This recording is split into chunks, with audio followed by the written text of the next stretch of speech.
চাই জেনুইন ধর্ষণ যদি কেউ করে থাকে, রেপ টু মার্ডার, গুলি করে মেরে ফেলা উচিত, প্রকাশ্যে গুলি করে মারা উচিত। গণতান্ত্রিক দেশের কাঠামোয় আছে, বিচার ব্যবস্থা আছে।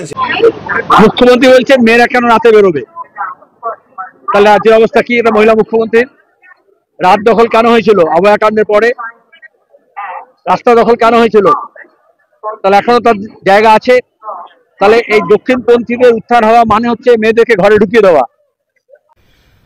রাজ্যের সিএম মমতা ব্যানার্জি একটা অদ্ভুত কমেন্টারি দিলেন। উনি বলছেন মেয়েরা যদি রাতের বেলা বাইরে যায়, বিশেষ করে জঙ্গল এলাকায়, তাহলে তারা নাকি বিপদ ডেকে আনবেন এবং তারা ধর্ষিতা হবেন। এই কি আজব কথা! এসআইআর নিয়ে যেভাবে রাজনৈতিক গরমাগরম শাসক দল করছে বিভিন্ন সভা, বিভিন্ন মঞ্চ থেকে, সেটা তাদের রাজনৈতিক অধিকারের লড়াই এবং রাজনৈতিকভাবে তারা মোকাবিলা করবে। এসআইআর কবে হচ্ছে, কিভাবে হচ্ছে, সেটার এখনই আলোচনা করার সময় নয়। তো খুব স্বাভাবিকভাবে বাম, বিজেপি, তৃণমূল কংগ্রেস তারা দুর্গাপুর গণধর্ষণ কাণ্ডে কে কি বলেছেন আমরা সেটা আগে শোনানো উচিত। প্রত্যেকটি পলিটিক্যাল পার্টির একটা রোল থাকে এবং সেই রোল তারা পালন করছেন। অভয় মঞ্চের আন্দোলনকারীরা ছিলেন দুর্গাপুরে একটি বেসরকারি কলেজে। উড়িষ্যার একটি মেয়ে যিনি গণধর্ষণের শিকার হয়েছেন, তার বাবা এবং তার মা দুর্গাপুরে এসেছেন। চাপ ক্রমশ বাড়ছে, প্রবল চাপ বাড়ছে, সামাজিকভাবে বাড়ছে, রাজনৈতিকভাবে বাড়ছে। কিন্তু আমি বলছি যে একটা কথা, যেটা হচ্ছে যে দুর্গাপুরে গণধর্ষণের ঘটনা, আমি চাইবো না তো রাজনৈতিকভাবে কেউ রুটি সেকুন। রাজনীতি তো আপনাদের তো মজ্জায় রয়েছে, রক্তে রয়েছে, ধমনীতে রয়েছে। তাই রাজনৈতিক আন্দোলন করার পর এটা ধামাচাপা পড়ে যাবে, এটা অন্তত হওয়া উচিত না, বা দা কোয়েরি সেটা হতে দেবে না। এই রাজ্যের যে ঘটনা প্রবাহ যেগুলো আছে, আমি দুর্গাপুরটা আসছি, তার আগে হাঁসখালি বলে নি। হাঁসখালি মুখ্যমন্ত্রী যে তথ্য হাজির করেছিলেন সেটা বাংলা মানুষ শুনেছেন, এবং কাটোয়ায় হয়েছিল। দেওয়ানদিঘির কথা অনেকের মনে আছে। বৃহত্তর হয়েছিল যে অভয়া। 2024-এর 10ই আগস্ট, 9ই আগস্ট তার ডিউটি ছিল। গোটা দেশ উত্তাল হয়েছে এবং তার উপর চাপ সৃষ্টি হয়েছে সে পরিবারের উপর। তৎকালীন পুলিশ কমিশনার বিনীত গোয়েল ছিলেন পুলিশ কমিশনার, এবং তছনছ করে দেওয়া হয়েছিল আরজি করের ক্রাইম সিন। পুলিশ সেখানে ছিলেন, পুলিশের ভূমিকা দেখেছি। আবার তৃণমূলের বিভিন্ন নেতার বক্তব্য শুনেছি, মন্তব্য শুনেছি, যা লজ্জায় মাথা হেট হয়ে যায়। তাই একা সঞ্জয় রায় এখন মূল কালপিট, এই তথ্য অনেকেই মানছেন না, কেউ মানছেন না। আর ওই যে সিবিআই ভূমিকা, যা প্রধান বিচারপতির নির্দেশের পরিপ্রেক্ষিতে এখন অবধি কিন্তু আর কারা কারা এই ক্রাইম সিনে জড়িত আছে সেটা কিন্তু উদ্ধার করা যায়নি। তাই সিবিআই এর কথা না বলাই ভালো। সিবিআই এর কথা তো, ইডির কথা তো বিজেপি রাজ্য সভাপতি শ্রমিক ভট্টাচার্য তো বলেই দিয়েছেন যে তারা খুশি নয় ব্যাপারটাতে, এবং এই দীর্ঘসূত্রিতার কথা তারা স্বীকার করেছেন। এটা সবাই বলছেন, তারা মাথার খোঁজ চালাচ্ছেন কে মাথা। কিন্তু অভয়ার মতো ঘটনা, নৃশংস ঘটনা ঘটার পর গোটা রাজ্যের শাসক দলকে কার্যত নাড়িয়ে দিয়েছিল। নবান্ন অভিযান হয়েছিল, সেখানে রাজনৈতিক রং লেগেছে, এবং হচ্ছে পুলিশের ব্যারিকেড টু ব্যারিকেড হয়েছে। এবং হুমায়ুন কবির, তিনি ডেবরার বিধায়ক, রাজ্যের আগে মন্ত্রী ছিলেন, তিনি তার ভূমিকার কথা আমরা তামান্না খাতুনের ক্ষেত্রে দেখেছি। তামান্নার মৃত্যুর পরে তার বাড়িতে গেছিলেন টাকার খাম নিয়ে, তাকে কার্যত বার করে দিয়েছেন। টাকা দিয়ে তো তার ক্ষত বলে বা বান্নাল দিয়ে তো কোনোভাবে মেকআপ করা যাবে না। আর আমি যে হুমায়ুন কবিরের নাম করছি, এটা তো ভিডিও ফুটেজ তো প্রত্যেকটা হাউসে আছে। আর রইল হচ্ছে অভয়া। অভয়া তো এখনো তার পরিবার, বাবা মা তো বিচার পায়নি। তাই সিবিআইয়ের ভূমিকা তো প্রশ্ন থাকবেই, প্রশ্ন উঠবেই। দেশের প্রধানমন্ত্রী হোক, দেশের রাষ্ট্রপতি হোক, এবং দেশের স্বরাষ্ট্রমন্ত্রীকেও তারা আপিল করেছিলেন। যাক, আমি দুর্গাপুরের প্রশ্নে আসি।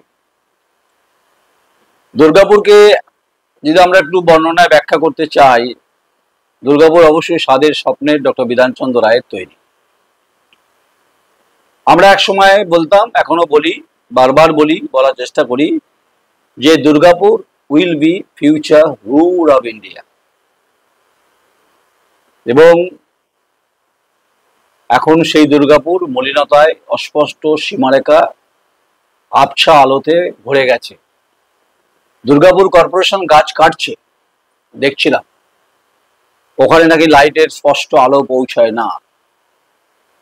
তাহলে দুর্গাপুরে যে মেয়েটি গ্যাংরেপ হলো, তার বাবা মা এসছেন, তাদেরকে বিভিন্নভাবে শাসক দল চেষ্টা করেছেন। উড়িষ্যার মুখ্যমন্ত্রী তিনি টুইট করেছেন, রাজ্যের মুখ্যমন্ত্রী বলেছেন একটা দোষীকে ছাড়া হবে না, একটা কালপিটকে ছাড়া হবে না। তিনি উত্তরবঙ্গে আছেন। একইভাবে তো সঞ্জয় রায়ের ক্ষেত্রে হয়েছিল। শিয়ালদা কোর্টে তো তাকে তার ফাঁসির দাবিতে সরব হয়েছিল, যদিও যাবজ্জীবন তারা দাবি করেছিলেন অভয়ের বাবা এবং মা।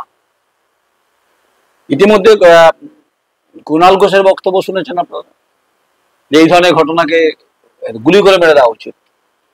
আচ্ছা, আমি এর সঙ্গে সঙ্গে বলছি যে বারবার বলছি, রাজনীতি তাকতে যারা বসে আছেন, যারা প্রতিদিন বুলি আওড়ান, বাম ডান সব সব কি বলছি, অন্তত রুটি সেকবেন না। কারণ যার পরিবারের উপর দিয়ে ঝড় বয়ে যায়, তারাই যন্ত্রণাটা বোঝে।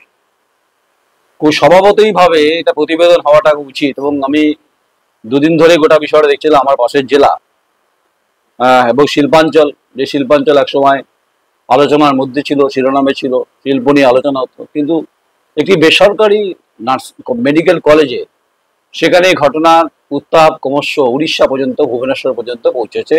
একদম মুখ্যমন্ত্রীর ওই ভুবনেশ্বর সদর দপ্তর পর্যন্ত পৌঁছেছে। কেন পৌঁছালো? কেন নামলো বিজেপি? কেন নামলো বামফ্রন্ট? কেন নামলো ডক্টর ফোরাম? কেন নামলো জুনিয়র ডাক্তার? একটাই দাবি, ওরা ডিমান্ড করছে জাস্টিস। দু একজন ধরা পড়েছে ঠিকই, শুনছি, বাকি তাদের কি হবে?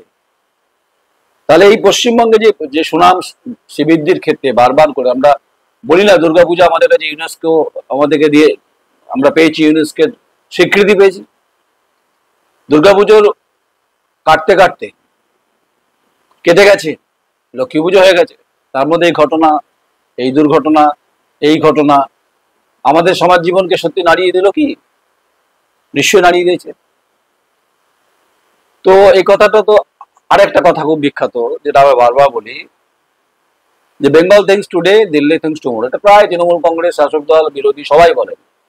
Bengal things today, Delhi things tomorrow যদি হয়, তাহলে বেঙ্গল থিংস টুডেতে কি ঘটছে? বেঙ্গল থিংস টুডেতে যা ঘটছে সেটা কি সত্যি চোখে দেখার মতো? আর দিল্লি থিংস টুমোরোতে যা ঘটছে সেটাও কি ভালো? আমি না উন্নাও, না আমি হাদরাস, না আমি মণিপুর, কাউকে ডিফেন্ড করছি, সাপোর্ট করছি ভাববার কোনো কারণ নেই। ওমেন এম্পাওয়ারমেন্টের পরিপ্রেক্ষিতে যে কথাগুলো গোটা দেশ জুড়ে হয়, সেটা কি সত্যি পশ্চিমবঙ্গের ক্ষেত্রে এই ঘটনাগুলো ঘটছে? আমি পশ্চিমবঙ্গে যেহেতু মানুষ, সংবেদনশীল মানুষ, একজন সাংবাদিক, তাই আমি পশ্চিমবঙ্গের এই পেরিফেরিতে, এই জিওগ্রাফিতে, এই ডেমোগ্রাফিতে এই কথাগুলো বলার চেষ্টা করছি। কিন্তু অন্যান্য রাজ্যে ঘটে যাওয়া দুর্ঘটনা এবং হচ্ছে রেপ, তা কোনোভাবেই সমর্থন করছি না। তাই যারা রাজনৈতিকভাবে রুটিটা শেখার চেষ্টা করছেন, সেটা গনগনে আগুনেই হোক বা হিটারই হোক, শেখবেন না। আমি এটা কন্যা সন্তানের পিতা, এই আশঙ্কা তো আমার মধ্যে থাকতে পারে, তবুও আমি নিরাপদ এই বাংলাতে, এটা আমি মনে করি অন্তত। কিন্তু ঘটনা ঘটবে কেন, বারবার কেন ঘটবে? আচ্ছা, মনোজিতের কথা মনে আছে আপনাদের? দক্ষিণ কলকাতার ল কলেজে সে স্থানীয় বিতর্ক হয়েছে, পুজোর পর মামলা হবে, শুরু হবে। ওখানে গভর্নিং কমিটি, যিনি ম্যানেজিং কলেজের বডির মাথা হচ্ছেন অশোক দেব, যিনি হচ্ছেন বিধায়ক। রাজনীতি কেউ করছেন না এখানে, না তৃণমূল কংগ্রেস করছেন, না বিজেপি করছেন, না কংগ্রেস করছেন, না আইএসএফ করছেন, না অভয় মঞ্চ করছেন, না সবাই বলছে যে যে মহিলাদের একটা গুরুত্বপূর্ণ সামাজিকভাবে ভূমিকা রয়েছে দেশের ক্ষেত্রে, রাজ্যের ক্ষেত্রে, সমাজ সংস্কারের ক্ষেত্রে, ও জ্ঞান মনে হচ্ছে নাকি কথাগুলো? জ্ঞান নয় এগুলো। সেই সমাজ সংস্কারের ভূমিকায় যে নারীবাদের ভূমিকা রয়েছে, সেই নারীরা ভুলণ্ঠিত হচ্ছে বিভিন্নভাবে এই বাংলাতে বিভিন্ন সময় পরিপ্রেক্ষিতে। অতীতের বামফ্রন্টের কথা বলবেন আপনারা, নিশ্চয়ই বলবেন, বলার জায়গাতে আপনারা আছেন, কিন্তু আপনাদের শাসনকালে 15 বছরে যে ঘটনা ঘটেছে, কি মেসেজ, কামদুনির কি মেসেজ গেছে? কামদুনির কি মেসেজ গেছে? তো সেই সময় তো পুলিশ বহু জল গড়িয়েছে। পশ্চিমবঙ্গের বহু জায়গাতে ঘটনাগুলো ঘটছে, কোথাও আলোকপাত হচ্ছে, কোথাও আলোকপাত হচ্ছে না। কিছুটা ভয়ে নীরব হয়ে চুপচাপ থেকে যায়। আর শহর ভিত্তিক যে কেন্দ্রিক যে সমস্ত জেলাগুলো আছে সেখানে হাইলাইটেড হয়ে যাচ্ছে। অপরাধটা কি তার? সে কি উড়িষ্যা থেকে এখানে এমবিবিএস এ পড়তে এসে অন্যায় করেছে এবং তার ক্যাম্পাসের বাইরে, আচ্ছা মুখ্যমন্ত্রী বলেছেন যে মেয়েরা রাতের দিকে কেন বাইরে বেরোবেন? আচ্ছা মেয়েরা তো ডাক্তার, ডাক্তার তো বাইরে যেতেই পারে, কোনো রোগীর পরিষেবার ক্ষেত্রে হতে পারে। যারা মহিলা উইং কমান্ডার আছেন যুদ্ধে, তারা যান, রাতেই অপারেশন করতে হয়, যখন অপারেশন সিন্দুর হয়েছিল। এবং যারা পাইলট, কো পাইলট, পাইলট যারা বিমান চালান মহিলা, তারা তো রাতেই দূর দেশের ফ্লাইট তারা চালান, সাবমেরিনে তারা কাজ থাকেন, এবং নৌবাহিনী জাহাজে তারা থাকেন। আইটি সেক্টরে মেয়েরা রাতেই কাজ করেন, এবং অসংগঠিত ক্ষেত্রে মেয়েরা দিনে কাজ করেন। কখনো কখনো রাতে যদি চাপ পড়ে সে কাজটাও মানে ইট বালি সিমেন্টের চুরকিতে তাদেরকে সহায়তা করতে হয়। তাহলে মুখ্যমন্ত্রী তত্ত্ব এবং এই বক্তব্যকে খারিজ করছেন সবাই। আমি খারিজ করছি কিনা বলতে পারছি না, কিন্তু আমার মনে হয়েছে মুখ্যমন্ত্রী এই ধরনের বক্তব্যটা, রাতে কেন বেরোবেন? রাতে কি ডাকাত আছে নাকি দস্যু আছে? রাতে যদি ডাকাত দস্যু থাকে তাহলে বেরোবে না। কিন্তু দস্যু আর ডাকাতের যুগ নেই তো, চম্বল কি কাহানি নেই? এখানে কোনো তো ডাকাত নেই, জঙ্গলে সেই ডাকাত নেই। আগে তো মাওবাদী ছিল, আপনি খতম করেছেন, আপনার বিরাট ভূমিকা রয়েছে তাতে। মাওবাদী সাফ করে দেওয়াটা একটা অবশ্যই বিরাট জয়, সাফল্য। কিন্তু যে পশ্চিমবঙ্গের কথা আপনি বলছেন, এসআইআর দিয়ে যেভাবে উত্তপ্ত করাচ্ছেন, বিভিন্ন নেতা নেত্রীরা বলছে যে বেঁধে মারবো, এটা ছেড়ে দিন না। এই আলোচনাটা এসআইআর নয়, এটাতে নারীর অধিকারের প্রশ্নে ক্ষতবিক্ষত হয়েছে তার শরীর, তার মন, তার পরিবার, এবং তারা কোথায় যাবেন, কিভাবে যাবেন, কোথায় বিচার পাবেন, এই দাবিতেই তারা সরব। তো রাজ্যের মুখ্যমন্ত্রী উড়িষ্যা, তিনি টুইট করার পরে আপনিও ফুঁসে উঠেছেন, আপনার দল ডিফেন্ড করতে বসে গেছে। ডিফেন্ড করে লাভ নেই আসলে। আর এই প্রতিবেদন তো হবেই হবে, কারণ যেখানে ঘটনাটা ঘটেছে, যেখানে আবার বলছি যে ডক্টর বিধানচন্দ্র রায়ের স্বপ্নের দুর্গাপুর এই ঘটনায় কলঙ্কিত করেছে। দুর্গাপুর কর্পোরেশনের যারা আছেন তারা এখন গাছ কাটছেন কেন? তখন কেন কাটেননি? দুর্গাপুরের এই অঞ্চলে পুলিশের কি ভূমিকা ছিল? কারণ আসানসোল দুর্গাপুর পুলিশ কমিশনার রয়েছে, পুলিশ ওখানে পর্যাপ্ত ছিল কিনা, নাকি সিভিক দিয়ে কাজ চালানো হচ্ছিল? এই সব প্রশ্নের উত্তর তো থাকবেই। তবে এই ইস্যুটা অত্যন্ত আগ্নেয়গিরির মতোই ফাটছে। মানে আগ্নেয়গিরির যে সমস্ত লাভাগুলো ফাটে, সেগুলো শরীরে পড়লে শরীর কার্যত কমলা আলুর মতো ফসকা পড়ে যায়। তাই শাসক কোথায় মুখ লুকোবে সেটা শাসককে ঠিক করতে হবে। হ্যাঁ, তো এখন 12 হাত কাপড় না 13 হাত কাপড়, রাজা তোর কাপড় কোথায়, এগুলো না বলাই ভালো। কিন্তু কলঙ্কিত হয়েছে পশ্চিমবঙ্গের এই ঘটনার প্রভাবগুলো। তাই কামদুনি থেকে শুরু করে হাঁসখালি থেকে শুরু করে কাটোয়া থেকে লাদনঘাট নয়, মাফ করবেন, দেয়ানদিঘি, এবং তারপর দুর্গাপুর। আর কত ঘটনা ঘটলে শাসক আরো কঠিন ব্যবস্থা নেবে। বলছে পুলিশ ব্যবস্থা নিয়েছে, পুলিশ ধরেছে, আবার কেউ বলছে ধরে গুলি করে দেওয়া উচিত, রাষ্ট্রীয় কাঠামোতে ধরে গুলি করে দেওয়া উচিত। এটা তো হায়দ্রাবাদে হয়েছিল একবার, উত্তরপ্রদেশে হয় শুনেছি। তাই এই সামাজিক ব্যাধি থেকে রক্ষা পাওয়ার উপায় কি? অনেকে অনেক সচেতনতার কথা বলেন, অনেকে মিছিলের কথা বলেন, অনেকে সেমিনার করেন, ডিবেট করেন। আসলে এই উগ্র মনোভাবাপন্ন মানুষজন তারা এই সমাজেই তারা বসবাস করেন, তারা বিভিন্ন মুখোশ পরে থাকেন। তারা রাজনৈতিকভাবে মুখোশ পরে থাকেন, কেউ সামাজিকভাবে মুখোশ পরে থাকেন, কেউ প্রভাব প্রতিপত্তিতে আছেন, কেউ পরিস্থিতির কাছে ঘটনা ঘটে যাচ্ছে, এই ঘটনাগুলো ঘটছে। এই সমস্ত ঘটনার নজর রাখুন। তাই মুখ্যমন্ত্রীর বক্তব্যটাকে মানুষ ভালোভাবে নেয়নি, প্রত্যেকে ডিফেন্ড করেছেন, প্রত্যেকে তার বক্তব্য রেখেছেন। আমরা প্রত্যেকের বক্তব্যই শুনিয়ে দেবো। আমি শেষে বলি যে রুটি সেকবেন না, না হিটারে সেকবেন না, হচ্ছে না উনুনে সেকবেন না। একটা জীবন যন্ত্রণার একটা ব্যাপক ঘটনা যা আমাদের জীবনবোধকে নাড়িয়ে দিচ্ছে পাশেই জেলা দুর্গাপুরকে, এটা কখনই ভালো ছবি নিশ্চয় নীল আকাশে ভালো যায় না।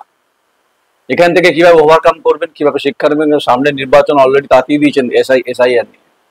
এই দুদিনকার রাজনীতিবিদ সেও বলছে যে বুঝে নেবো আমরা। আমি ওই প্রসঙ্গে আসবো, এসআইআর প্রসঙ্গে একদিন আসবো, বৃহত্তর ভাবে আসবো। কোন কোন নেতাকে কি বলছেন, আমি কি বলছি, বিজেপি কি বলছে, সিপিএম কি বলছে, এটা হবে। কিন্তু আজকে দুর্গাপুরের প্রসঙ্গটাই তুলছি, যে চলবে এখন।